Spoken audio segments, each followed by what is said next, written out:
예레미야 7강, 예레미야 7장을 보겠습니다. 7장 1절로부터 보겠습니다. 말씀이 주께로부터 예레미야에게 임하여 말씀하시니라. 너는 주의 집 문에 서서 거기서 이 말을 선포하여 말하라. 주께 경배하려고 이 문들로 들어가는 너희 모든 유다인들아, 주의 말씀을 들으라. 만군의 주 이스라엘의 하나님이 이같이 말하노라. 너희의 길과 너희의 행위를 고치라. 그리하면 내가 너희로 이곳에 거하게 하리라. 너희는 거짓말을 신뢰하지 말라. 말하기를 이것이 주의 성전이라, 주의 성전이라, 주의 성전이라 하는도다. 만일 너희가 너희의 길과 너희의 행위를 완전하게 고치며 너희가 어떤 사람과 그의 이웃 사이에 완전하게 공의를 실행한다면, 만일 너희가 타국인과 압이 없는 자들과 과부를 억압하지 아니하고 이곳에서 무고한 자를 피 흘리게 하지 아니하며 또한 너희에게 해가 되는 다른 신들을 쫓아 행하지 아니하면, 그때 내가 너희 조상들에게 주었던 땅인 이곳에서 내가 너희로 영원토록 거하게 하리라. 자, 7장으로 왔는데 본문은 예레미야가 거리에서 외치는 것이에요. 자, 거리 설교. 예레미야 당시에도 있었고, 초대교회 때 사도 바울 당시에도 있었고, 지금도 있고, 이것은 그 성경적인 기독교 또 바른 신앙의 하나의 척도라고 볼 수가 있는 것이요.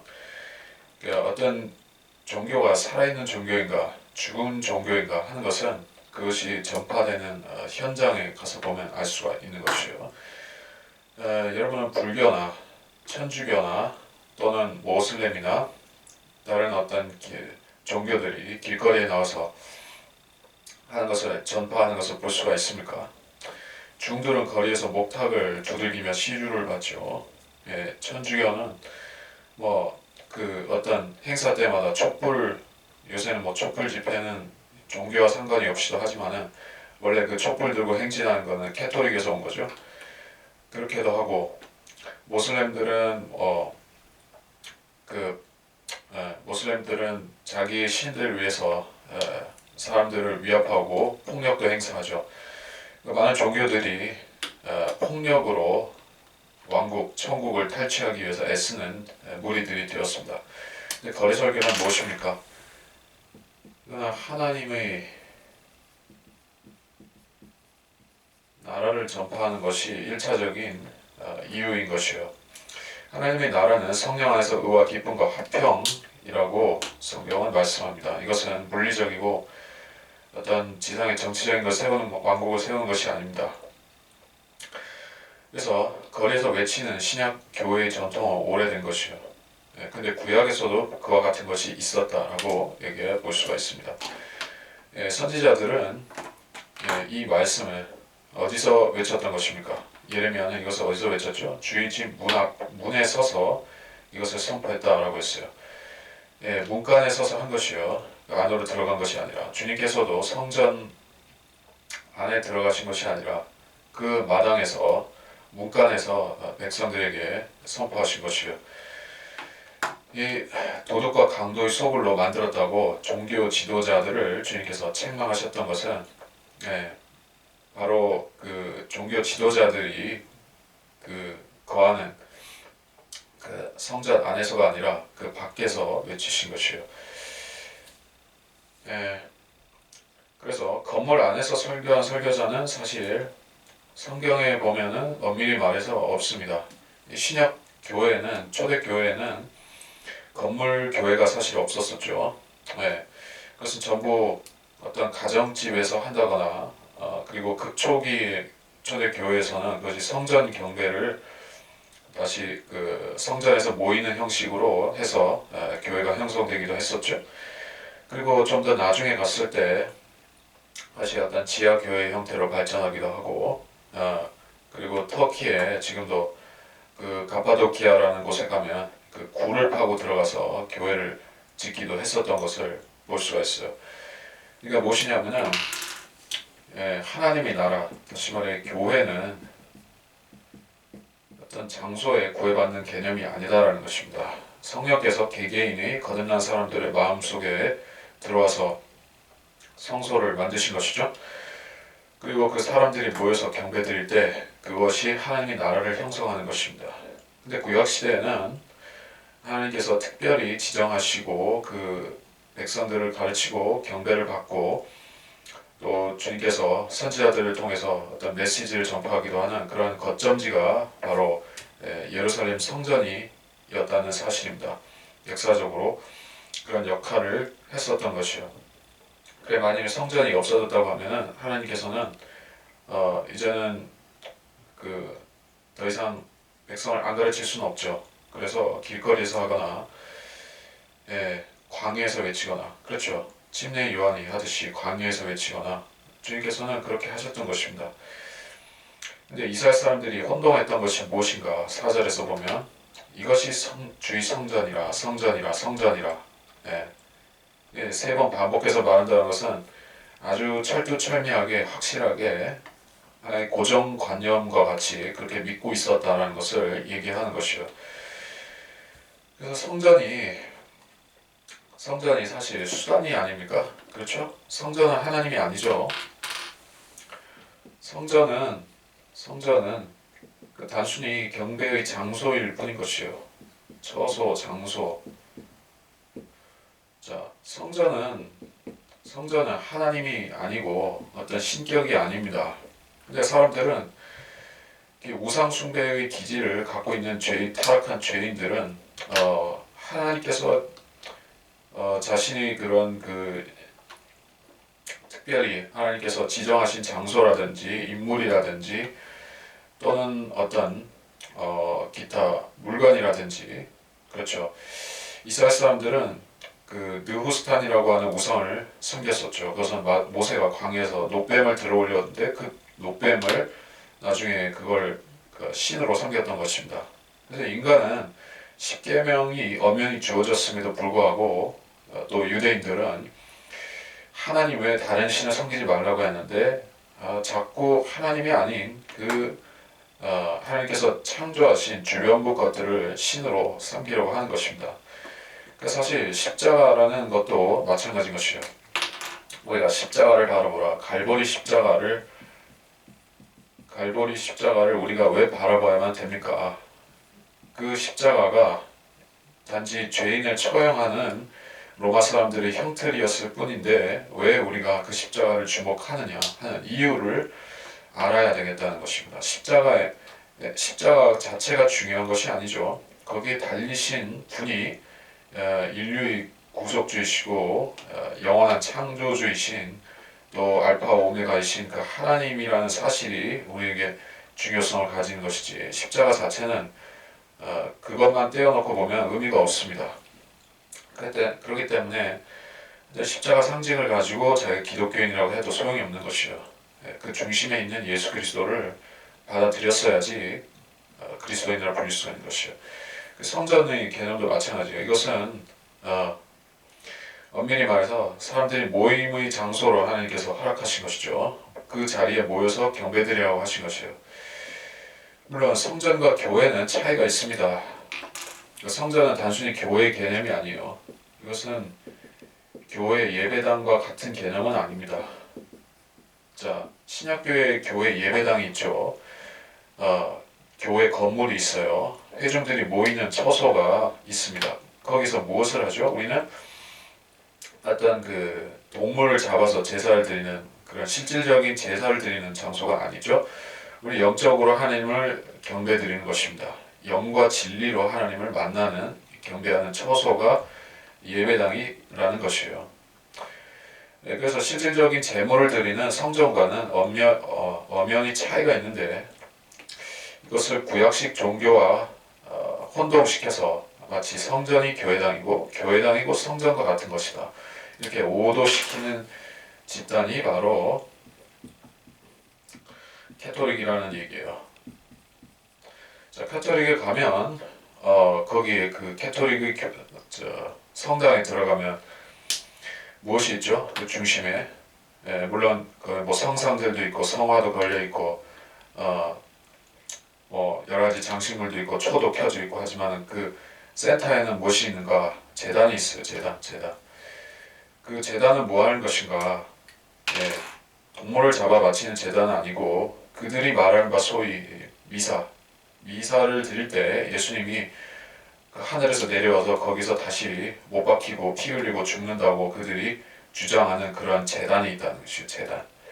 그러니까 거기서 그들은 2000년 전에 이미 끝나고 완성된 예수 그리스도의 희생을 수만 번 반복하는 식으로 한다는 얘기예요. 거기에서. 그러니까 그게 반성경적이고 마귀적이고 아주 반기독교적인 것을 성경을 빙자해서 하고 있는 것이죠. 그 예배당은 그런 장소가 아닙니다. 제사 드리는 곳이 아니에요. 우리가 드려야 되는 제사는 그러한 십자가를 반복하여 드리는 성경을 어기는 제사가 아니라 이미 구원받았고 십자가 보혈로 깨끗하게 된 죄인들이 모여서 깨끗하게 된 영과 심령으로 하나님 앞에 진리로 즉 바로 하나님의 말씀을 가지고 하나님 앞에 나아가서 경배드리고 간구하는 그러한 장소인 것입니다. 그래서 과거의 성전은 분명히 이스라엘 백성에게 있어서는 그곳이 일시적인 죄 씻음을 위해서 필요한 장소였어요. 거기서 드려지는 동물 제사의 피를 통해서 그들은 구약 시대에 일시적인 죄 용서함을 받을 수가 있었고 그것이 구원의 근거가 되는 것이었던 것입니다. 그래서 구약 시대 사람들을 기준으로는 성전은 매우 중요한 장소일 수밖에 없죠. 그러나 신약 시대 우리에게 있어서는 교회당이 그런 죄를 속죄하는 그런 중심지가 아니기 때문에 우리는 십자가를 통과하기 때문에 성전은 이 시대에는 통용되는 개념은 아닙니다. 이제 5절에 너희 길 너희 행위를 고치고 이웃 사이에 공의를 실행하라 그랬어요. 자, 선지자들은 에레미야뿐만 아니라 이사야라든지 어떤 에스겔 다른 선지자들 모두가 이런 메시지를 전파했습니다. 오늘날 그 자유주의 신학자들이 주장하는 것을 잘 유의해 보면 자유주의 신학 즉 또는 여기서 한 걸음 더 나아가서 공산주의 신학이죠. 민중신학이라고. 민중신학 또는 해방신학. 여러분이 민중신학이다, 해방신학이다 그런 얘기 종종 들어보셨을 것이에요. 그 해방신학 어디서 나왔는지는 많이 아실 것입니다. 그것은 남미 좌파에서 나온 것이에요. 중남미. 그러니까 거기 중남미 좌파에서 나왔다는 뜻은 거기가 로마 캐토릭의 그런 지역이죠. 그래서 공산주의자들이 혁명을 일으키면서 예수를 공산주의에다 써먹은 것이에요. 그 민중해방이라는 명목으로 예수를 혁명가로 이렇게 포장해서 이념을 위해서 써버린 것입니다. 그것이 민중신학이요 또한 해방신학인 것이에요. 그리고 그 원천의 그 뿌리에는 사실 자유주의라는 것이 있어요. 자유주의에서 말하는 게 뭐냐면은 성경은 어떤 신학이나 어떤 종말론이나 이런 것보다는 그런 거는 하나의 그 액세서리일 뿐이고 실질적으로 이거는 사회 정의를 위해서 사회 정의 사회 또는 부조리 철폐 또는 혁명 그렇죠? 민중혁명 또는 그런 그 평등사회를 만들기 위한 하나의 성경은 이런 일들을 하기 위한 하나의 그 혁명 교과서다. 행동 지침서 또는 교과서다라는 식으로 응용하는 것이에요. 그래서 그 사람들은 성경에서 이런 메시지들을 사회 정의를 세워라, 불평등 이런 것을 지적하는 구절들을 보면 이 사람들은 환장을 하는 것이에요. 사회주의 신학자들은 자유주의자들은 그래 성경은 바로 이런 책이야. 그 평등 사회를 건설하기 위한 부자를 타파하고 가난한 사람들에게 그 재산을 나눠주고 이런 거를 추진하기 위한 하나의 원동력이다. 이 사람들은 하나님도 혁명가로 만들고 예수도 혁명가로 만들어서 결국에는 성경의 중심에 예수 그리스도는 온데간데 없고 붉은 띠 메고 그 붉은 깃발 들고 혁명을 지휘하는 그런 마치 남미의 혁명가 체 게바라 같은 그렇죠? 체 게바라 같은 예수를 만들어 놓는 것이요. 체 게바라가 그 사람들에게는 인간 신인 것이요. 신. 그 사람들이 그래서 그 사회주의 신학에서는 체게바라는 곧 예수와 동급이기도 합니다.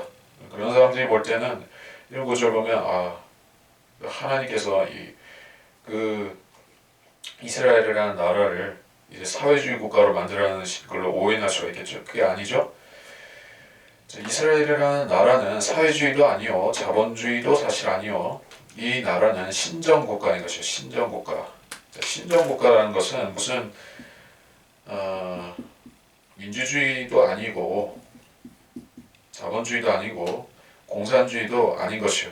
이것은 절대 독재인 것이요. 절대 독재. 다시 말해 하나님 중심의 절대 독재는 맞는데 그 독재자는 파시즘이나 공산주의나 또는 극우 사상이나 뭐 어떤 나치즘이나 이런 것을 통해서 억압하는 지도자는 아니라는 것이요. 이것은 철저히 하나님의 계명들에 따라 10계명에 따라서 율법에 따라서 또 그 양심적으로 올바르게 정의롭게 통치하는 국가인데 그 국가는 철저히 율법적으로 움직이는 국가인 것이요. 예, 절대로 어떤 그 혁명 사상이 아닌 것입니다. 어쨌든 하나님께서는 이런 것들을 원하신다. 이웃 사이에 공의를 실행하라.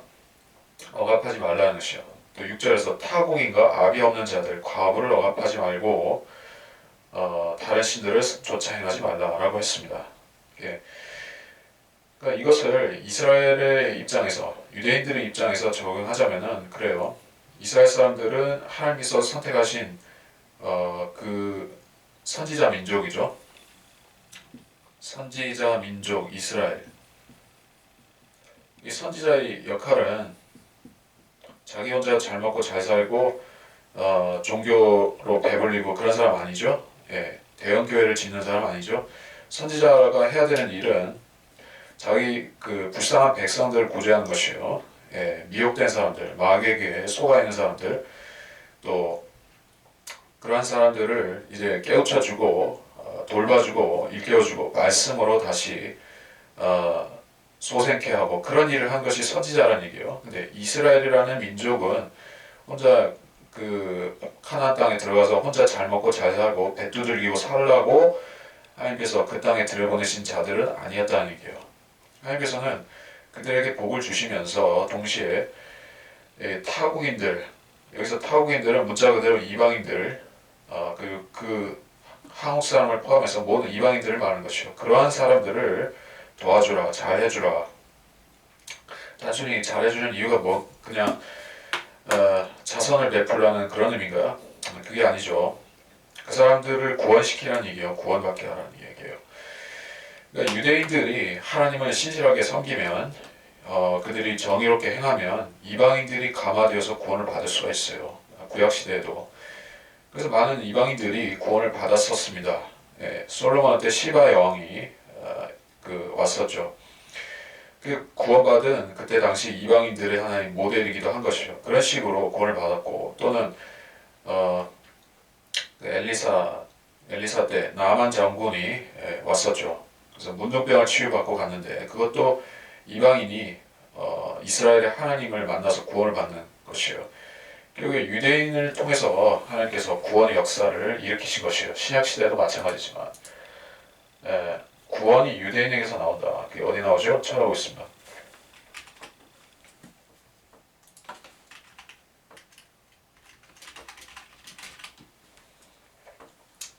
요한복음 4장 22절인데 너희는 너희가 알지 못하는 것을 경배하고 우리는 우리가 경배하는 것을 아노니 이는 구원이 유대인에게서 나오기 때문이라.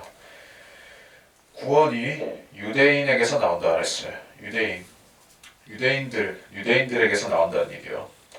구약의 선지자들도 유대인이고 기록된 모든 61권의 말씀도 유대인을 통해서 나왔고 예수님이 바로 유다지파 유대인이시고 사도들 중에 유대인이 아닌 사람 없고 자, 이렇게 된 것은 하나님께서 유대인들을 지명해 부르신 이유가 단순히 그들을 팔레스타인이라는 땅에 가서 그들끼리 잘 살라고 하신 것이 아니라 세상을 구원시키기 위한 위대한 목적이 있었다 하는 것을 분명히 천명하신 것이에요. 단지 유대인들이 그렇게 하지 않았을 뿐이에요. 그들이 이방인들보다 더 엉망진창으로 타락했기 때문에 그 위대한 하나님의 뜻이 이루어지지 않은 것뿐입니다. 자, 그래서 이방인들에게 정의를 행하라, 공의롭게 하라, 자비를 베풀라 하는 것이었어요. 그리고 이방 신들을 쫓아 행하면 안 됩니다. 이방인들이 섬기는 신들은 그것들은 근본적으로 마귀에게 경배하는 것이죠. 그것들은 헛것이죠. 또 우상들입니다. 우상들. 그리고 그것들은 결국 조상들로부터 이어받은 천사 숭배에 신들을 경배하는 그 천사 숭배에서 온 것이기도 합니다. 홍수 이전에 신들이 이 땅에 돌아다니고 있었죠. 그 신들은 하나님의 아들들이라고 불리웠었습니다. 그래서 그 자들이 이 땅에 왔을 때 사람들은 그 타락한 그 천사들을 신들이라고 불렀었던 것이요. 그 자들이 신들로 인정받으면서 그 전까지는 유일신 하나님을 믿는 하나의 종교만 있었는데 그 천사들 때문에 많은 종교들이 거기서 생겨나고 신화들이 창작되면서 이 사람들이 마음이 미혹된 것이요. 그래서 이방인들은 전부 다 창조주 하나님 대신에 신들을 섬기고 있게 된 것입니다. 이제 이스라엘은 그 짓을 하지 말라고 하나님께서 특별히 성별시켜서 그 팔레스타인 땅에 데려다 놓으신 것인데 그 사람들도 같이 신들을 섬기게 되면 하나님께서 이 땅을 더 이상 방치하실 수가 없는 것이요. 자, 7절에 너희 조상들에게 주었던 이곳에서 내가 영원 무궁토록 거하게 하리라. 영원 무궁토록이라고 했습니다. 이게 하나님께서 그 팔레스타인 땅을 상속시켜 준다. 유대인들에게 아브라함 자손들에게 이삭 야곱 자손들에게 영원토록 주겠다는 그 약속이 유효성이 지금도 있다 하는 것을 우리가 증명하는 것이요. 우선적으로 창세기 15장에 그 약속이 나오는데 잠깐 보겠습니다.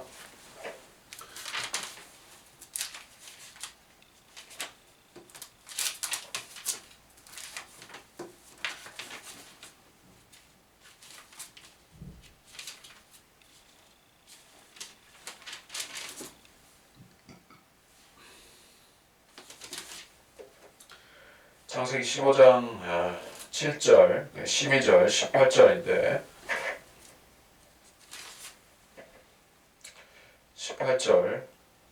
18절만 보면 그날에 주께서 아브라함에게 언약을 세워 말씀하시기를 내가 이 땅을 이집트 강에서부터 큰 강 유프라테스까지 내 씨에게 주었으니 라고 했어요.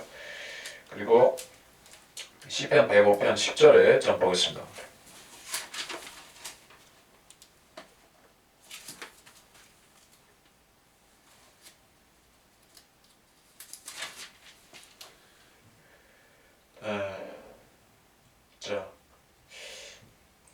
또 같은 것을 야곱에게 율법으로 이스라엘에게 영원한 언약으로 확증하셨으니 말씀하시기를 내가 내게 가나안 땅 곧 너희 요압의 몫을 주리라 하셨도다.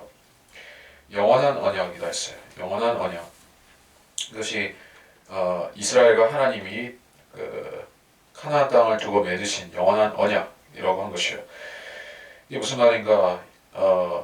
중간에 이스라엘의 배교하고 역사가 이방인 중심으로 흐르게 되었습니다. 그래서 지금에 이르렀죠. 교회 시대라는 것이 있었고 유대인들은 그 변두리로 밀려난 채로 지금까지 있었습니다. 근데 그렇다고 해서 이제 유대인들이 영원히 변두리에 머문다거나 아예 없어진다거나 멸족된다거나 그렇게 역사가 되지는 않을 거란 얘기예요. 하나님께서는 근본적으로 성경의 역사를 운행하시면서 근본적으로 절대 바꾸지 않은 한 가지가 있는데 그것은 이스라엘과 땅을 주기로 맺으신 그 언약은 절대 불변으로 유지시키는 것이에요. 그것은 어떤 경우에도 이스라엘이 전체가 배교한다 할지라도 어떤 일이 일어나도 바뀌지가 않습니다. 그래서 하나님께서는 이스라엘에 대해서 엄청난 심판, 징계, 채찍질을 하시는 이러한 그 예언의 말씀들 가운데서도 최종적으로 너에게 가나안 땅을 주는 약속은 불변한다라고 계속해서 말씀하고 있는 것이요. 하나님의 이 예언의 일관성을 우리가 절대로 간과해서는 안 된다는 것입니다. 그러니까 교회는 교회는 이 영원한 땅의 언약과는 실질적으로 상관은 없습니다. 교회는 하나님과 땅의 언약을 맺은 적은 없어요. 교회의 우리가 구원받았고 또 하나님의 자녀가 된 그 언약은 신약, 뉴 테스터먼트 신약이죠. 예, 신약인데 이 신약은 우리 그 교회에게 어떤 땅을 분배하겠다. 뭐 한국 땅을 주겠다, 미국 땅을 주겠다, 뭐 어디 땅을 주겠다 하는 언약으로 체결된 게 아니에요.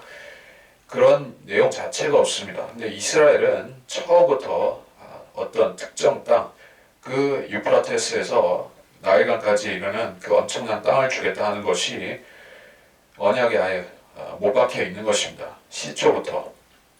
그러니까 교회는 이스라엘이 아니고 이스라엘은 교회가 될 수가 없는 것이에요. 만일에 교회가 곧 이스라엘이라고 하면 우리가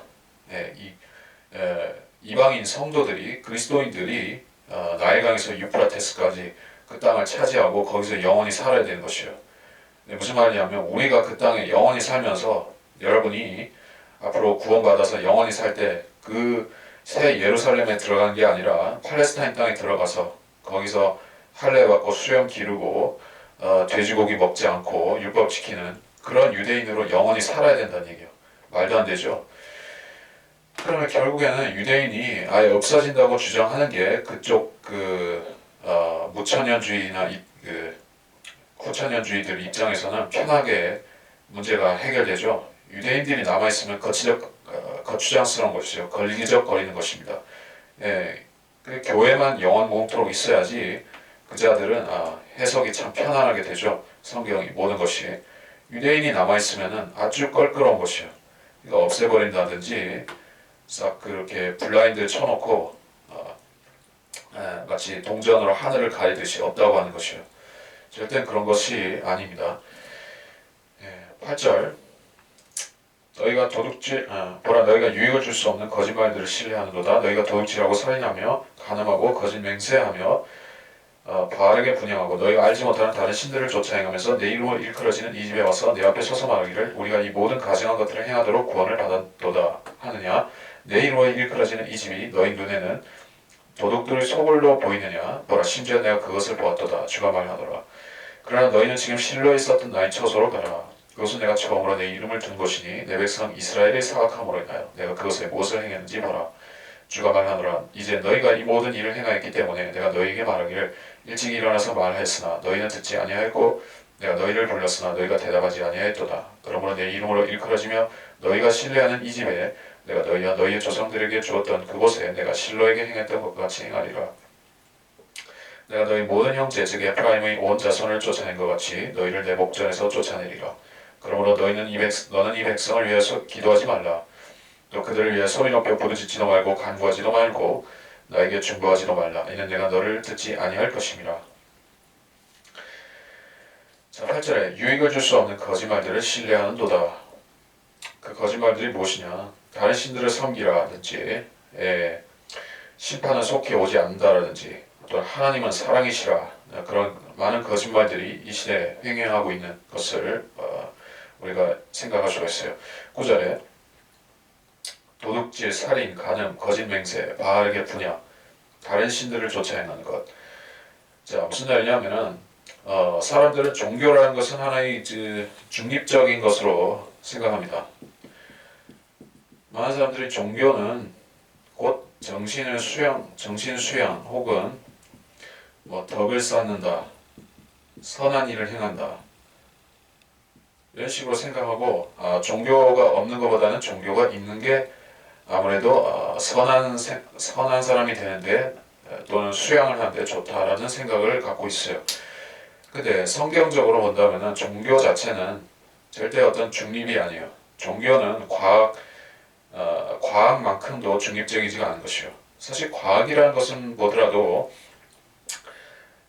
과학은 그 철학과 과학을 성경에서 규탄하지만은 거짓된 과학의 반론을 피하라라고 바울은 이야기했지만은 그냥 과학을 피하라고 하진 않았어요. 과학 자체는 어떤 그 현상을 합리적으로 이해하려고 하는 그런 이성적으로 이해하려고 하는 아니 잣대일 뿐인 것입니다.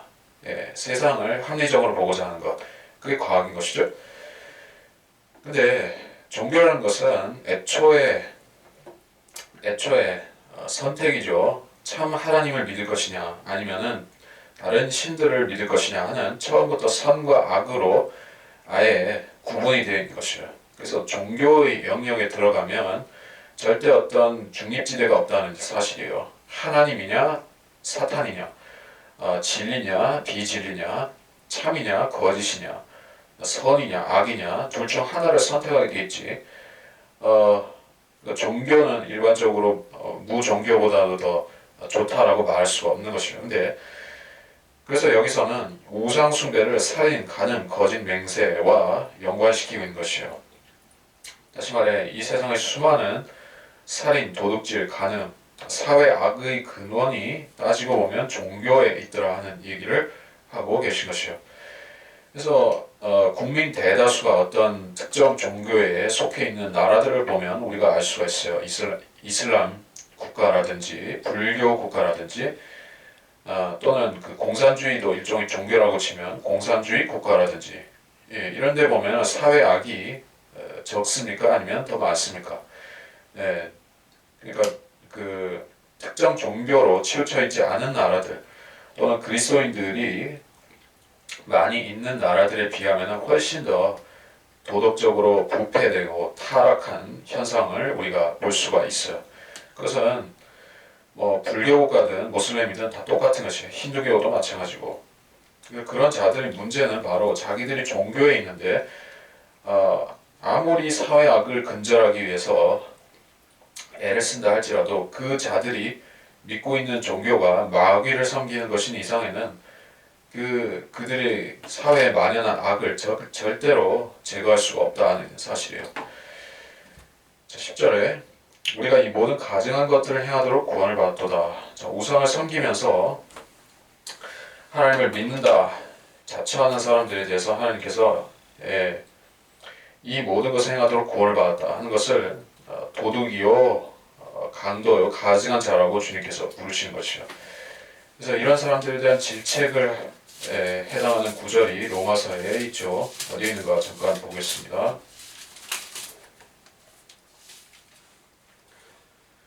로마서 1장 18절 하나님의 진노가 불의 가운데서 진리를 붙잡는 사람들의 모든 불경건과 불의에 대한 하늘로부터 계시되거니와.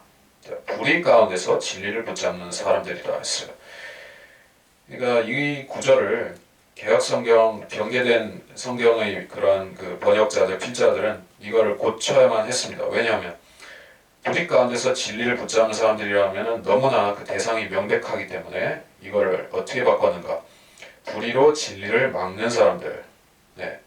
무슨 차이가 있습니까? 불의 가운데서 진리를 붙잡는 사람들은 종교적인 위선자들인 것이요. 그들은 사두개인, 바리새인 또는 캐토릭의 종교인들, 추기경들, 교황들 또는 개신교 교파 지도자들, 교단 총회장들, 뭐 WCC 이런 사람들이 불의 가운데서 진리를 붙잡는 사람들이에요.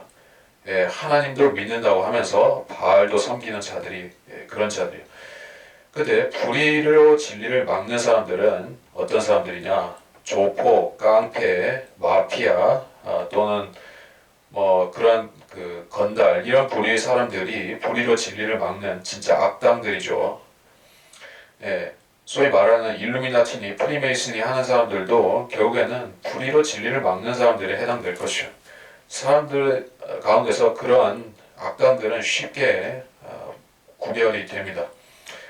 그 사람들이 그리스도인이라고 자처하면 정체가 애매모호해지죠. 그러나 그 자들이 공산주의나 파시즘이나 이런 그 자기들의 색깔을 드러내면 사람들은 다 안다는 얘기예요. 그래서 이런 사람들이 바로 하나님을 더욱 진노케 하는 것이요. 하나님께서는 공산주의자나 뭐는 그런 독재자들보다 더 싫어하시는 부류가 종교적인 위선자들이라는 게 자기가 구원을 받았다라고 이야기를 하죠. 이 사람들은 분명히 물론 지금의 신약 시대의 기준으로 단번 속죄를 받아서 죄 용서를 받아서 구원을 받았다. 그런 말을 위선적으로 할 수도 있지만은 오늘날에는 하나님께서 그 입술로 고백하고 마음으로 시인하고 입술로 고백하는 사람들에게서는 그 믿음의 고백이 참인지 거짓인지 그 사람 양심도 아는 것이요. 그리고 대부분 구원받지 않은 사람들은 자기가 구원받았다는 사실을 말하지를 못해요.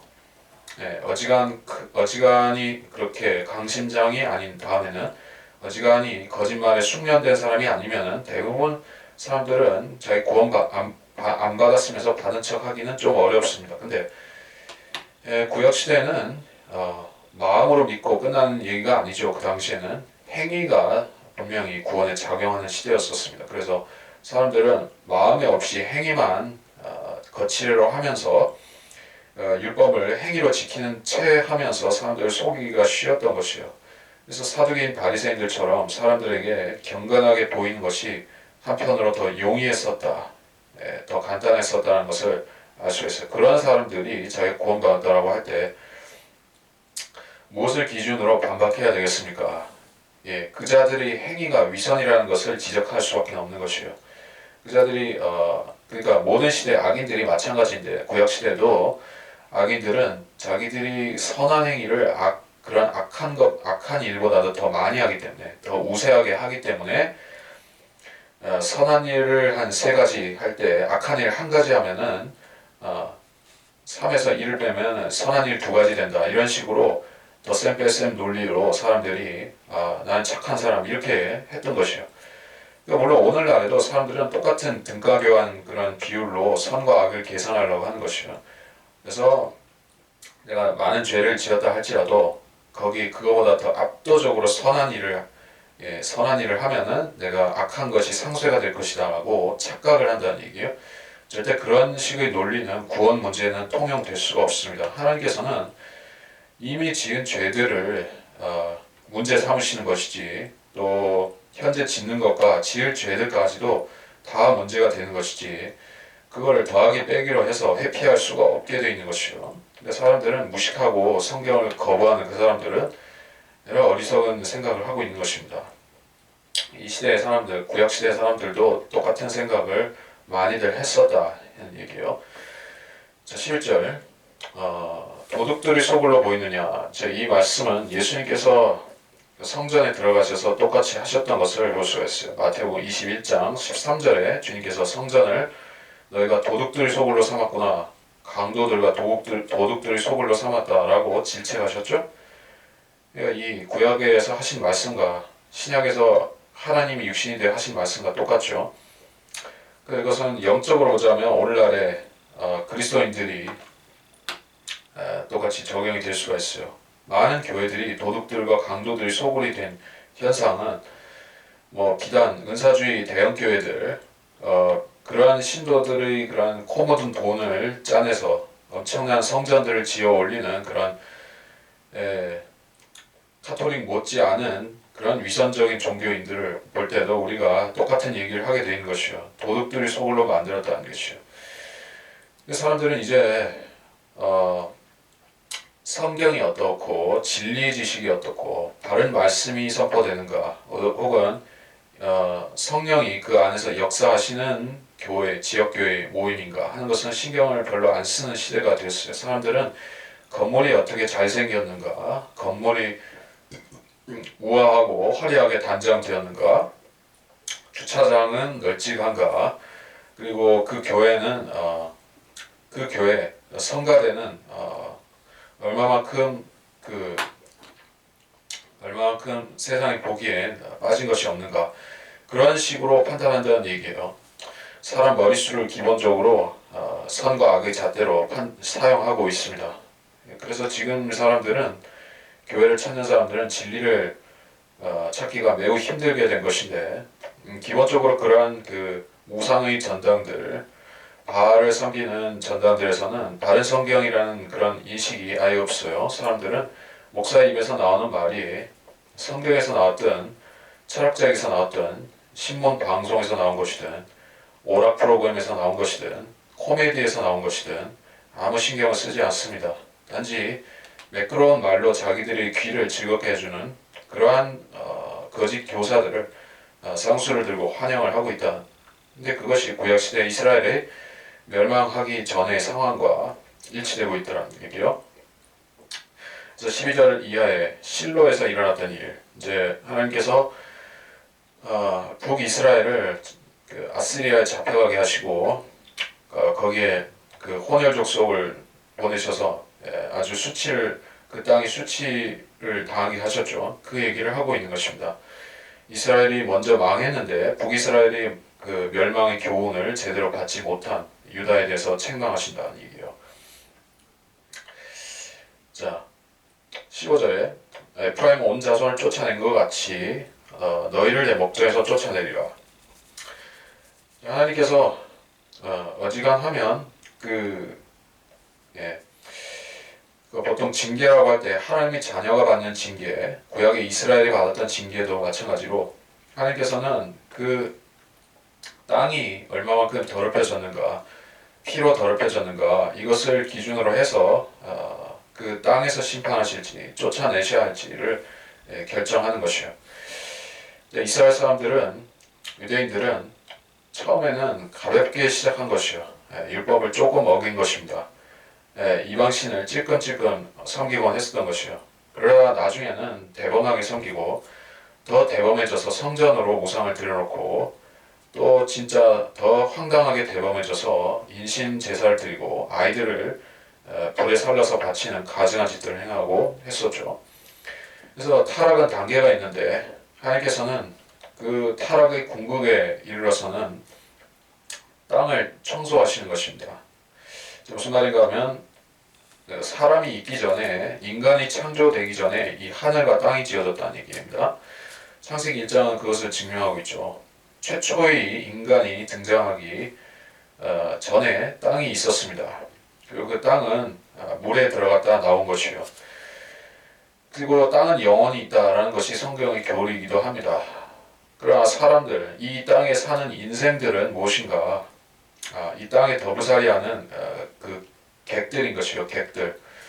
땅은 영원히 있지만은 이 땅에 더부살이하며 땅에서 올라온 그 흙으로 된 그 객과 같은 손님과 같은 인생들은 잠시 있다가 없어져야 되는 것이요.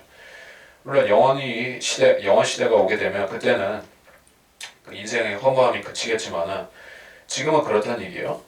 그래서 하나님께서는 땅을 청소하셔서 그 인간들이 더럽힌 것을, 오염시킨 것을 돌려놓으신 것을 계속해서 말씀하고 있습니다.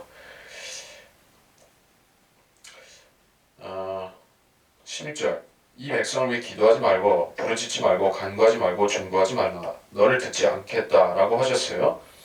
이것은 심판을 위해서 하나님께서 중보 기도를 거부하신다는 얘기를 하고 있습니다. 그래서 그리스도인들이 이 말씀을 사실 이걸 교리적으로 적용시키기는 어렵습니다. 자, 그리스도인들의 기도와 유대인들이 이 땅을 치유하기 위해서 또 백성을 치유하기 위해서 중보 기도하는 것과 레벨이 좀 다르죠. 자, 그리스도인들은 예수 그리스도의 지체로서 간구하는 것이요. 우리가 기도해서 영적으로 우리 기도가 하나님 앞에 도달하는 것은 단지 한 인간으로서가 아니라 예수 그리스도의 지체로서 하는 기도인 것입니다. 구약 성도들은 그런 입장은 아니죠.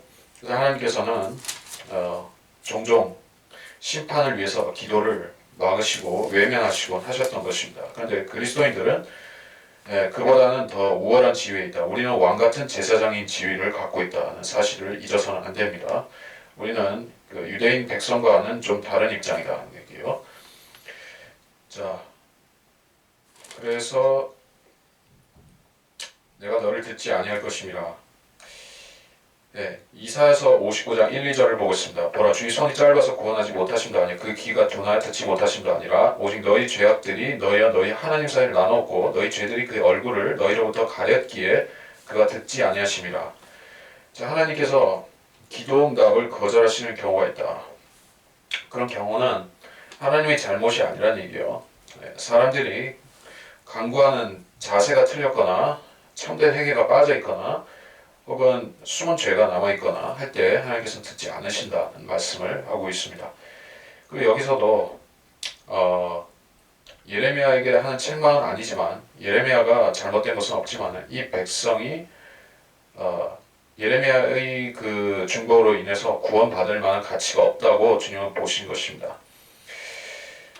그래서 오늘날 그리스도인들은 자기 자신이 하나님 앞에 그 이미 구속받은 자로서 유대인보다 그 땅을 오염시켜서 당시에 멸망했던 그 유대인보다는 더 나은 지위에 있다는 것을 알아야 되는 것이요. 그리스도인들은 자기 자신을 걱정해서 기도하는 것이 아니라 구원받지 못한 이 세상 사람들을 위해서 우리 자신이 기도하는 예레미야가 되어야 하는 것이요. 이 말씀을 자기한테 잘못 적용해서 이제 지금 마지막 때가 되었고 심판의 날이 되었고 이제 교회는 세상을 위해서 기도할 필요 없고 심판은 심판대로 일어나니까 세상이여 될 대로 되라 하고 그리스도인들은 자기만 하늘로 올라갈 생각하고 그렇게 살지 말라는 것이요. 예레미야는 기도했습니다. 그럼에도 불구하고 여러분이 보시면 하나님께서 하지 말라고 하신 것은 정말 하지 말라는 뜻이 아니라 그 죄의 엄중함, 백성의 죄의 엄중함을 드러내시는 말씀이지 정말로 기도를 멈추라는 뜻이 아니에요. 하나님께서 모세에게 내가 이 백성을 다 한꺼번에 멸할 테니까 모세에게서 새로운 민족을 만들 테니까는 가만히 있으라고 했는데 모세는 가만히 있지 않고 당돌하게 하나님 앞에서 그러지 마시고 나를 차라리 지옥에 보내더라도 생명의 책에서 주의 책에서 지어버리더라도 이 백성을 구해달라고 말씀드림으로써 위대한 중보자의 역할을 한 것이요. 하나님은 그러한 마음을 가진 사람을 원하신 것입니다. 17절부터 너는 그들이 유다의 성읍들과 예루살렘 거리들에서 행하는 것을 보지 못하느냐. 자식들은 나무를 모으고 아비들은 불을 지피며 여인들은 가루반죽을 하여 하늘의 여왕에게 과자를 만들며 다른 신들에게 술제물을 부어 그들이 나로 경록해 하느니라. 주가 말하노니 그들이 나를 경록해 하느냐. 그들이 자기 자신들의 얼굴에 수치를 일으킨 것이 아니냐. 그러므로 주가 하나님이 이같이 말하노라. 보라 나가 나의 분노와 내 진노를 이 장수와 사람과 짐승과 들의 나무와 땅의 열매 위에 부으리니 그것이 불타고 꺼지지 아니하리라. 만군의 주 이스라엘의 하나님이 이같이 말하노라. 너희 희생제에 너희 번제물을 얹고 고기를 먹으라. 내가 너희 조상들을 이집트 땅에서 인도해냈던 그날들에는 번제나 희생제에 관하여 그들에게 이르지도 않았고 명령하지도 않았으며 오직 이것만을 그들에게 명령하여 말하기를 내 음성에 복종하라. 그리하면 내가 너희 하나님이 되고 너희는 나의 백성이 되리라. 너희는 내가 너희에게 명령한 모든 길로 행하라. 그리하면 너희가 잘 되리라 하였으나 그들이 경청하지 아니하였고 그들이 귀를 기울이지도 아니하였고 그들의 악한 마음의 계략들과 상상들을 행하여 뒤로 가고 앞으로 가지 않았음이라.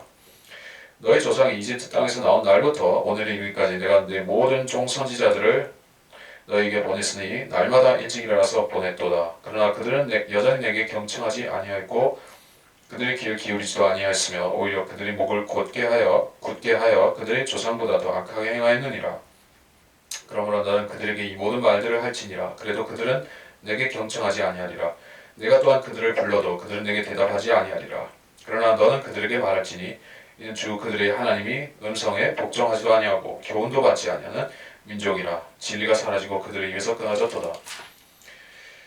자, 긴 본문에서 우리가 알 수 있는 사실, 핵심적인 것 사실은 하늘의 여왕을 섬겼더라는 것이요. 이것이 어디 은밀한 장소에서가 아니라 길거리에서 사거리에서 많은 사람들이 운집한 장소에서 그런 일이 일어났다는 것을 볼 수가 있어요. 자, 우상숭배가 만연하는 그런 과정에서 중심축으로 떠오르는 이가 있었으니 그것이 하늘의 여왕이었다. 하늘의 여왕 하면 여러분은 무엇을 연상하게 되겠습니까? 그리스 신화에 나오는 그런 것? 아니면은 중근동에 많은 그런 신화에 나오는 여신들? 성경에도 다이애나가 나오죠, 신약에. 여신들이 있습니다. 한국에도, 중국에도, 일본에도, 어디에도, 인디언들조차도 다 있어요. 여신이 없는 신화나 종교는 사실 없다고 볼 수가 있죠. 심지어는 유일신을 믿는다고 주장하는 그 모슬렘들조차도 그들의 그 섬기는 알라라는 신, 그 신의 족보를 쭉 파고 들어가 보면 거기도 하늘의 여왕 비슷한 존재가 있어요. 여신이 있어요. 이 여신이라는 존재는 대체 어디서부터 나왔을까? 실질적으로 여신 숭배가 발단이 된 것은 내가 신들처럼 되고 싶다라고 생각하고 성곽을 알게 하는 나무 열매로 접근했던 그 여자 아담의 아내로부터 시작된 것이요. 그래서 여신이 되려고 했었으나 그때는 실패했죠. 그리고 하나님께서 오히려 그녀를 낮추셔서 출산의 어려움을 두고 또 남자의 지배를 받도록 하심으로써 권세가 오히려 약해진 것이요. 신이 되기는커녕 종이 된 것입니다. 근데 그 뒤에 사탄은 다양한 방법으로 이 여신 숭배를 그 종교에다가 집어넣은 것이요. 그래서 바벨론에서부터 그 세미라미스라는 그 유명한 악녀에 의해서 그 님롯이 있죠. 님롯과 세미라미스 여기서 바알과 이시타 또는 아스타롯 이라고 하는 이 종교의 뿌리가 발원이 된 것이요. 거기서 나왔고 거기서 수많은 가지치기를 하면서 중국에 갔을 때는 여와라는 식으로 되고 그리고 제우스에서는 제우스 신화 그 그리스 신화에서는 아테나가 있고 또 헤라라든지 다이애나가 있고 이런 식으로 줄기를 뻗어 나간 것이요. 그래서 이스라엘에 들어왔을 때 그 이름이 하늘의 여왕이 되었다는 게, 그러니까 이스라엘에 왔을 때 이 이름이 그 지금도 남아 있는 이름으로 현재 존재하는 여신으로 성모 마리아가 된 것이요. 그러니까 이거는 성모라는 말과 마리아라는 말은 자체가 조화가 안 되는 것이요. 성모 이 말 자체가 하늘의 여왕입니다. 그 마리아는 성경에서 따온 것인데 실제로 예수님을 낳은 그 육신적인 어머니 그 마리아를 가리키는 것인데 전혀 상관이 없습니다. 마리아는 여신이 아니에요. 날 때부터 죄가 없었던 것도 아니에요. 그리고 몽소승천하지도 않았습니다. 그러한 것들은 전부 사람들이 망상 속에서 태어난 것이요. 그러니까 하나의 신화인 것입니다. 근데 그 뿌리가 우연히 어디서 구석진 데서 나온 것이 아니라 성경에서 나오는 우상 숭배라는 것이요. 구약 시대에도 사람들이 성모 마리아 숭배는 안 했지만은 그때도 하늘의 여왕을 섬겼다는 것이요. 그리고 그 신은 하나님께서 그 당시에 선민으로 세우신 이스라엘에서 섬겨지고 있었다는 사실입니다. 오늘날에도 자기들이 구원받은 사람들 그리스도인이라고 주장하는 거대 기독교 종파 즉 그 로마 카톨릭에서 섬기는 신이 성모 마리아 하늘의 여왕이 된 것입니다. 이것을 그 구약시대 하나님께서 이 자들을 여신 하늘의 여왕을 섬기는 자들을 어떤 식으로 부르셨고 다루셨고 처벌하셨고 그들을 죽이셨고 하는 것을 보면은 지금의 이 종교들이 하는 짓들 모든 종교의 여신 숭배들과 캐톨릭의 하늘 여왕 숭배가 어떤 결말로 갈 것인가 하는 것도 익히 알 수가 있다는 얘기예요.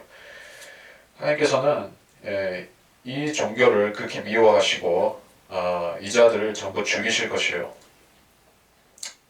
여기 말하고 있는데 자식들은 나무를 모으고 아비들은 불을 지피고 여인들은 가루 반죽을 해서 과자를 만든다. 술제물을 붓는다. 이렇게 했어요. 이게 오늘날에 그 로마 캐톨릭은 하늘 여왕을 위해서 무엇을 바치는가? 미사를 드리죠. 미사. 여러분이 미사는 절대 예배와는 틀립니다. 거기서는 빵과 포도주를 이 여신에게 바치는 것이요.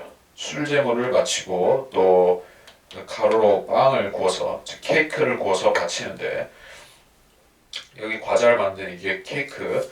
이 사람들이 말하는 그 성체라고 하는 거예요. 성체. 이게 무교병이죠. 유대인들은 무교병을 했는데 그 사람들은 동그란 그 성체를 만들어서 태양신을 경배하는 의식으로 쓰는 것이요. 이게 하늘의 여왕에게 돌아가는 얘기죠. 그 제사가 주가 말하니 그들이 나를 경록해 하느니라. 자기 자신들의 얼굴에 수치를 불러일으킨 게 아니냐. 자, 하나님께서는 이 종교에 대해서 항상 진노가 불타고 계시다는 것을 말씀하고 있어요. 하나님께서는 로마 캐토릭 종교에 대해서 그리고 모든 하늘 여왕 숭배하는 종교들에 대해서 끊임없이 진노가 불타고 계시다는 사실을 말씀합니다. 이 종교를 하나님께서는 계시록 17장에서 뭐라고 말씀하는가 한번 보겠습니다.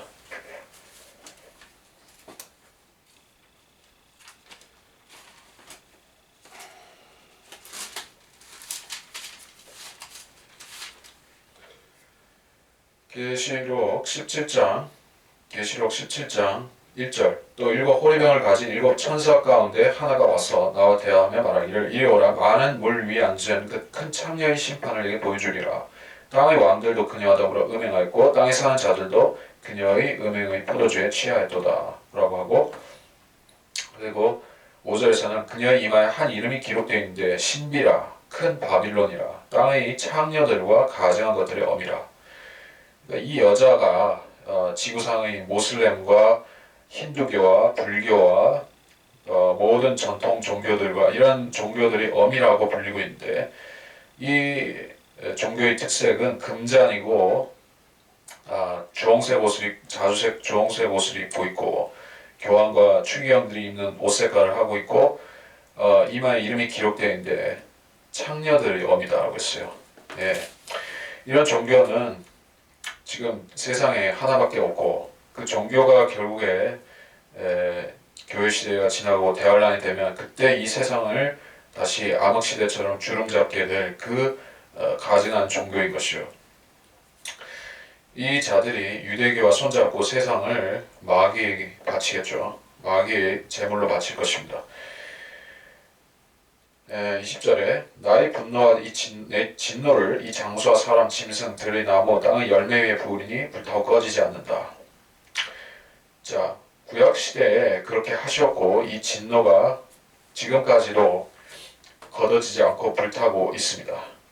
여러분이 성지 그 개신교인들 또는 캐토릭 교인들 사람들은 예루살렘을 성지 하면서 그 모슬렘들이 메카에 일생에 한 번씩 가가지고 그 우상 섬기는 것처럼 성지에 가서 한번 이렇게 거기 가면 예수님 발자취가 남아있으라 그렇게 생각하고 가는데, 사실 뭐 물론 예수님께서 거기에서 죽으시고 피 흘리시며 사시지만은 그 흔적은 지금은 거기 남아있지 않은 것이요. 예수님은 거기에 무덤에 안 계시죠. 그 피도 남김없이 주님이 가져가셨죠. 네, 속죄는 끝났죠. 그래서 예루살렘에 가도 거기 하나님이 그렇게 기다리고 계신 게 아니란 얘기예요. 거기에는 하나님께서 퍼부으신 진노의 흔적이 남아있는 것입니다. 예레미야 때 퍼부으신 진노의 흔적, 하늘 여왕을 가증스럽게 섬기다가 철저히 망한 그 자들이 무덤들과 뼈가루들은 남아있을지 모르지만은 그곳이 지금 현재로서 성지는 아닌 것이요. 오히려 소돔과 고모라 또는 이집트에 가까운 땅이죠. 자, 그리고 21절부터 만군의 주 하나님이 이같이 말하노라. 너희 희생제 너희 번제물을 얹고 고기를 먹으라. 이는 내가 너희 조상들을 이집트 땅에서 인도해냈던 그날 되는 번제한 희생제에 이르지도 않았다. 명령하지도 않았다. 아까 읽었으니까. 근데 이거는 21절은 풍자, 냉소적인 표현, 비꼬는 표현 그렇게 됩니다. 하나님께서는 성경에 냉소적인 표현들을 많이 쓰셨어요. 그렇게 하는 이유는 사람들에게 좀 더 명확하게 경각심을 주시려는 목적도 있고, 이제 절대 회개하지 않는 사람들을 하나님께서 아주 냉혹하게 질책하시는 부분도 되는 것입니다. 그래서 이 사람들은 이미 회개를 절대 안 하기로 마음을 굳힌 사람들에게 대해서 너희는 너희 할 대로 해라. 하나님께서는 자기는 심판할 대로 심판하시겠다. 너희는 너희 할 대로 하라라고 이렇게 말씀하실 수가 있다는 얘기예요. 그러니까 하나님께서 항상 자기와 사랑과 은혜가 충만하신 하나님으로서 항상 죄인들에 대해서 팔 벌리고 오라고 부르시는 그러한 자상하신 하나님의 모습만 있는 것이 아니라, 하나님께서는 이러한 냉철하고 냉혹하고 또 용서 안 하시는 모습도 갖고 계신 것이요. 하나님께서 우상이시라면은 그럴 수가 없겠죠. 하나님은 전지전능하시며 공의로우시지만은 그러나 완전한 인격체로서 사람들과 똑같은 지정의 희로애락 감정까지 가지신 인격체로서 계시기 때문에 사람이 하나님의 의중을 자꾸 의심하고 시험하고 또 그리고 짐짓 이용하려고 하고 하나님의 자비를 사람이 이용하려고 하고 그런 식으로 계속하면 하나님께서도 자비를 멈추실 수가 있는 것이요. 그게 바로 이런 구절들입니다. 자, 그리고 그 뒤에는 쭉쭉쭉쭉쭉 따로 설명할 것은 없고 27절 가서 그래도 그들은 경청하지 않을 것이다. 경청하지 않을 것이다. 너에게 대답하지 않으리라 라고 하나님께서 단정해서 말씀하셨어요. 그들이 무엇을 거부했는가? 예레미야의 말들을 듣지 않은 것입니까? 아니면 예레미야를 통해서 하신 하나님의 말씀들을 거부한 것입니까? 하나님의 말씀을 거부한 것이죠. 근데 우리가 이 당시에 그 청중들, 예레미야의 말을 들었던 그 유대인 청중들의 입장으로 들어가서 한번 그들이 무엇라고 변명할지 생각해 보면 우리 교훈을 받겠죠. 그 사람들이 이때 당시 하나님 말씀을 거부했던 이 유대인들이 백보자 심판석 앞에서 뭐라고 변명할까? 예레미야의 말인 줄 알았지 그것이 하나님 말씀인 줄 몰랐습니다. 이거는 그 사람이 하는 말인 줄 알지 하나님의 말씀인 줄을 우리는 몰랐습니다. 우리는 죄가 없습니다. 우리는 그냥 속았을 뿐입니다. 라고 변명할 수 있을 것이요. 그러나 하나님께서는 변명을 안 들어주실 것입니다.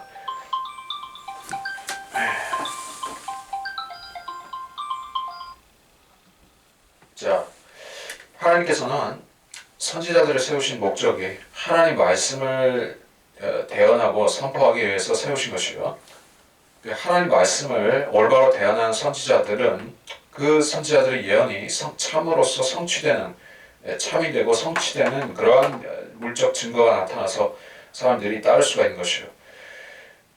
우리가 신약의 성경 기자들, 사도들을 그 사람들이 참된 하나님 말씀을 주었다고 믿을 수 있는 근거도 그 사람들이 실제로 예수 그리스도와 함께 동거동락했고 그분이 죽으심, 장사되심, 부활하심과 승천까지도 함께 했던 실질적인 증인들이기 때문에 우리가 의심하지 않고 신약 성경도 믿는 것이요. 거짓 증거 선지자들은 또 거짓 사도들 또 이 시대 거짓 성경 교사들은 증거가 없이 말합니다. 그자들에게 있는 증거는 자기 마음속에 있는 탐심인 것이요. 하나님 말씀을 기준으로 말하지 않습니다. 그러면 결국 그 사람은 자기 욕심대로 말하거나 자기 그 미혹하는 마귀의 영을 따라서 말하는 것입니다. 그 증거는 그리스도인들에게 있어서 아주 쉽게 분별할 수 있는 기준인 것이요. 하나님 말씀대로 증거하는가 아니면 말씀을 비틀어서 하고 또는 말씀을 무시하고 하는가. 그래서 우리는 절대 속지 말아야 되고 그리스도인들은 속지 않을 수 있는 영적인 근거, 성경을 갖고 있습니다. 근데 유대인들이 그러한 같은 증거, 동일한 증거인 율법을 받았음에도 그 사람들은 율법을 근거로 해서 선지자가 참을 말한지 거짓을 말한지 알 수 있었음에도 그들은 불어 외면하고 말했던 것이요. 진리가 사라지고 그들 입에서 끊어졌도다. 하나님의 음성을 거부하고 교훈도 받지 않은 민족이다. 하고 있어요. 영적으로는 교회에 라오디케아 교회에 적용할 수 있는 부분도 있죠. 19절 오 예루살렘아 내 머리털을 잘라버리고 높은 곳들에서 애고갈지니라 이는 주께서 그의 진노의 세대를 거절하시고 버리셨음이라. 주가 말하노라 유다 자손이 내 앞에서 악을 행하였도다. 그들은 내 이름으로 일컬음을 받는 집에 그들이 가정한 것들을 세워두고 그 집을 더럽혔도다. 또 그들은 흰놈의 아들의 골짜기에 토펫의 높은 것들을 지어 그들의 아들들과 딸들을 불태웠으니 그것은 내가 그들에게 명령한 것도 내 마음에 둔 것도 아니니라. 자, 원래 여기 내 머리털을 잘라버리라 이게 하는 것은 그 상을 당했을 때 이렇게 하는 것이요. 원래 이스라엘 사람들은 그 상을 당해도 그 상을 치를 때도 머리털을 밀면 안 되는 것이요. 근데 이방인들은 그런 그 극도의 슬픔을 표현할 때 이런 식으로 하는 게 있었습니다. 극도의 슬픔을 표현한다. 근데 이 사람들은 이제 하나님의 백성이 아니다는 게요. 예루살렘에 대해서 말씀하시면서 이제 너희는 나의 백성이 아니다라고 주님께서 버리신다는 표현이에요. 거절하고 버리셨다고 하죠. 이방인으로 취급한 것입니다. 30절. 그들이 가져한 것들을 세워두었다. 내 이름으로 일컬음을 받는 집에 거기에 신상들을 세워놨다는 얘기예요. 여신과 남신의 상을 세워두고 거기에 제사를 드렸던 것입니다. 뿐만 아니라 31절에는 토펫을 그 토펫이라는 것은 그 골짜기에 차려지는 어떤 신당인데 거기서 제사를 바치면서 사람을 죽여서 바치는 그러한 희생 제사를 드리는 것이에요. 거기서는 이방 신을 섬기는 유대인들이 자기 자녀들을 불태워서 제사로 바치는 것이에요. 이게 인신 제사의 이방인들이 흔히 행하는 그 인신 제사의 풍속이죠. 인신 제사라는 것은 어느 종교에도 어느 마귀적인 종교에도 다 들어 있습니다. 힌두교에도 있고 한국의 전통 종교들에도 다 있었고, 자 이거는 없는 데가 없습니다. 근데 왜 인신 제사를 드리는 풍속이 들어왔고 그것이 결국에는 그 숭배자들이 자기 어린 자녀들을 죽여서 신들에 대한 맹세로 충성 맹세로 바치는가? 하나님께서 오죽하면 아브라함에게 이삭을 바침으로써 충성을 시험해 보셨었죠. 근데 하나님께서는 실제로 이삭의 피를 요구하신 것은 아니었었습니다. 단지 그 아브라함이 마귀를 섬기는 무지한 종교인들, 그 종교인들이 맹목적인 충성심, 그 충성심은 물론 대상이 틀리고 하나님께 하지 않고 마귀에게 하고 있지만은 그 충성심이라는 것 자체는 갸륵한 것이죠. 자기 신을 위해서 자식도 아끼지 않는 그러한 엄청난 충성. 하나님께서는 아브라함에게 참 하나님을 섬기는 아브라함이 그렇게 할 수 있는지를 보신 것이에요. 하지만 실제로 이삭을 제물로 받지는 않으셨습니다. 예표적으로는 그 양을 주시면서 예수님으로 대체한 것이죠. 자, 근데 이 사람들은 유대인들은 인신제사를 바침으로써 하나님을 경독해 하고 있다. 32절. 그러므로 주가 말하노라 보라 그것을 더 이상 토펫 흰놈의 아들의 골짜기라 부르지 아니하고 살육의 골짜기라 부를 그날들이 오리니 이는 더 이상 자리가 없을 때까지 그들이 토펫에 장사하게 될 것입니다. 이 백성의 시체가 하늘의 새와 땅의 짐승에게 먹이가 될 것이나 아무도 그것들을 쫓을 자가 없으리라. 그때 내가 유다의 성읍들과 예루살렘의 거리들로부터 환희 음성과 기쁨의 음성과 신랑 음성과 신부의 음성을 끊어지게 하리니 이는 그 땅이 황폐하게 될 것입니다. 자, 그러니까 이거는 그 고유 명칭인데 토펫이라고도 불렀고 흰놈의 아들의 골짜기도 부르는 그런 특정. 예루살렘 밖에 있는 장소였었습니다. 토펫은 그 의성어에서 들어온 것인데 이게 북을 치는 장소라는 것이요. 북을 치는 것. 여러분이 영화나 그런 데 보면 그 식인종들이 북을 치죠. 북을 칩니다. 그 사람을 죽일 때. 그리고 인디애나 존스 그러한 영화에 보더라도 그 인신 제사를 바칠 때 북을 치죠. 뭐 킹콩 같은 영화 봐도 다 그런 그 식인종들 사람을 제물로 바치고 이런 사람들은 왜 그 사람들이 그렇게 북을 쳐대는 것이죠? 그 다 이유가 있는 것이죠. 사탄이 그런 원래 악기의 명장이었었죠. 명장. 모든 악기들을 그 총괄하는 오케스트라 지휘자였었던 것입니다. 에스겔서에 그자가 기름 부음 받은 그룹으로서 그 하늘의 악단을 하는 사람이 아니라 그룹이었었습니다. 그자가 인류 역사 초기에 유가를 통해서 카인의 계통으로 음악을 유행시켰죠. 그리고 그 종교 음악이 쭉 계승이 되어서 이제 이 북이라는 악기는 사탄에게 아주 유용하게 쓰이다시피 한 것이에요. 그 헤비 메탈이라든지 락 음악이라든지 또는 크리스천 컨템포러리 뮤직, CCM 같은 경우에도 전부 다 북을 타 악기를 그 메인으로 사용하고 있습니다. 보컬이나 다른 그 현악기가 메인인 경우는 드물고 아무튼 이게 요란하게 북을 치고 징을 치고 꽹과리를 치고 그런 식으로 이게 타악기를 좋아하죠. 근데 그런 게 사실은 그 부두교라든지 이런 그 종교에서 아주 악한 의식을 행할 때 쓰는 그 종교적인 데서 온 것이요. 종교 악기였던 것입니다. 그 무당들이 북 치고 장구 치고 뭐 꽹과리 치고 징을 치고 하는 것과 똑같은 것이요. 이스라엘 사람들이 그런 짓을 하고 있었던 것입니다. 그래서 그 자기들이 자녀를 죽여서 신들에게 바쳤는데 결국 그 짓을 한 자들 자체도 거기에서 뼈를 묻게 될 것이다 라고 경고하고 있는 것이에요. 그래서 그 뒤에 33, 34절은 해석할 것은 없습니다. 그래서 신랑의 음성과 신부의 음성을 끊어지게 할 것이다. 이게 지금 우리가 이게 약간 간접적으로 할 수 있는 얘기인데 그 교회 시대에는 이게 적용되지가 않아요. 신랑과 신부의 음성이 끊어지리라. 이게 결혼이라는 제도가 무용하게 되는 시대가 올 것이다. 그 하나의 거추장스러운 짐이 되다시피 그 이스라엘 사람들은 대환란 때 사로잡혀가고 죽임당하고 하는 통에 이게 결혼이라는 것이 하나의 그 부자들만 할 수 있는 사치가 되죠. 그런 제도가 없어지진 않지만 사치인 것이요. 그 아이벤자들과 젖먹이는 여인들은 마태복음 24장에서 이제 피난도 못 가고 다 잡혀 죽고 그러한 처지가 되는 것입니다. 그 대환란 끝에 되면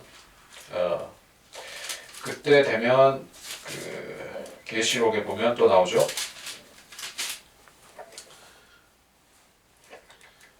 자, 계시록 18장 23절 또한 촛불의 빛도 더 이상 내 안에서 비치지 않을 것이며 신랑과 신부의 음성도 결코 더 이상 내 안에서 들리지 아니할 것이니라. 큰 바빌론 얘기를 하고 계십니다. 이게 마지막 때에는 이제 신랑과 신부의 음성이 들리지 않는다. 예. 그러니까 마지막 때에 점점 가까워지는 하나의 간접 징조 중에 하나가 뭐가 되냐면은 결혼율이 저하되고 출산율이 떨어지고 사회가 노령화되고 이런 현상들은 지금 그 선진국들에서 공통적으로 나타나고 있는 현상인 것입니다. 서유럽 쪽에서는 이미 오래전에 그렇게 됐었고 한국도 그렇게 되고 있습니다. 심지어는 그 인구 대국을 자랑했던 그 중국마저도 그래 한 자녀 낳기를 오랫동안 공산당에서 밀어붙이는 바람에 지금에 와서는 인구가 점점 그런 식으로 남아 선호 사상 그것이 겹쳐져 가지고 지금 인구 감소를 염려하는 지경에 이른 것이요. 자, 이런 것이 우연으로 생각되지만 될 수도 있지만은 사실은 우연이 아니라 대환란이 가까워지는 하나의 징조, 시그널이라고도 생각해야 되죠. 그래서 신랑의 음성, 신부의 음성이 끊어지게 된다. 이거 자체는 대환란을 말씀하는 것입니다. 하나의 시대적인 추세가 출산과 육아, 임신이 줄어든다는 것은 사실이지만 그렇다고 해서 어떤 시한부 종말론파들이 그런 그 시한부 종말론, 시한부 그런 자들 그리고 환란 통과론자들이 주장하는 것처럼 지금은 이제 그 베리칩을 피해서 도망가야 되고 이제 결혼도 하면 안 되고 자녀도 낳으면 안 되고 이제 모여서 기도만 해야 되고 이렇게 하는 종말론자들의 주장은 그거 자체는 마귀적인 것이요. 지금은 교회 시대고 하나님께서는 이 모든 것들을 은혜로 아직 허용해 놓으신 것이요. 결혼도 마찬가지로 그리스도인에게 있어서 절대로 어떤 금기사항이 될 수가 없는 것이다. 오히려 지금은 결혼을 막는 것이 그러한 그 결혼을 금하는 자들이 마귀의 영을 가진 자들이죠. 자, 하여튼 그렇습니다. 34절까지 했고 이번 시간은 여기서 마치도록 하겠습니다.